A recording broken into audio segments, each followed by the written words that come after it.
Tonight on ZeGuild News, a look at a new tameable mount, reflections on the water, and the new health benchmark.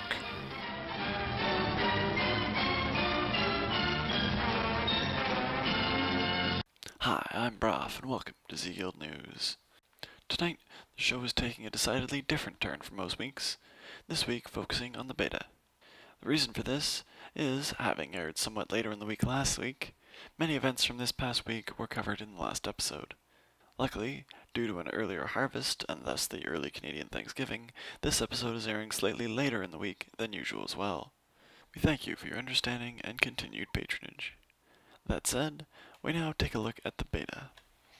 Recently, on an excursion into one of the new zones of Azure, a startling discovery was made. We're not sure what kind of sick, twisted experiments are going on in that place, but they've taken the slowest fish in the world and turned it into this. This abysmal seahorse boasts speeds that are anything but. The creature is a 450% swim speed, underwater only mount. At the moment, there isn't even any special riding training required to use it, just expert riding used for that normal 100% land mount. Though, to be fair, you have to take a quest to break it in yourself. Staying with the water theme, though this has probably seen plenty of coverage so far, this is the new water you'll see come Cataclysm. No more boring one-tile pattern of GIF images duplicated infinitely. Instead, this water is much cooler looking, even featuring reflections of nearby objects. Next, we need to take a look at some of the gear changes in Cataclysm. For those of you who have played this game for any lengthy span of time, or who have played WoW at different periods in its history, you'll know that the benchmarks by which we set ourselves are continually increased. So much so, they are often increased to what we at the time see as ridiculous levels. Well, in keeping with this time-honored tradition, Blizzard brings you the 83,000 health enhancement shaman. But perhaps you need 83,000 health to take down these 100,000 health quest NPCs.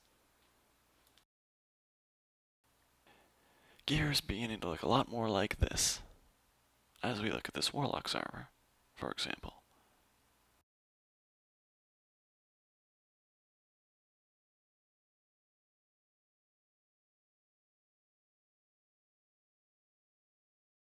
And a quick comparison of a few blues versus ICC heroic gear shows that there is a dramatic dichotomy.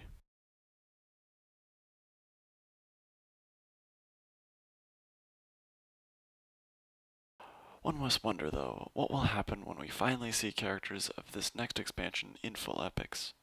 Better still, when Tier 11 comes available.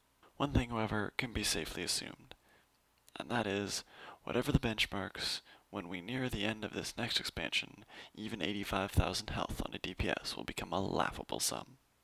As a final note, ZeGuild is always recruiting casual players and cool people. Come check us out at thezeguild.com.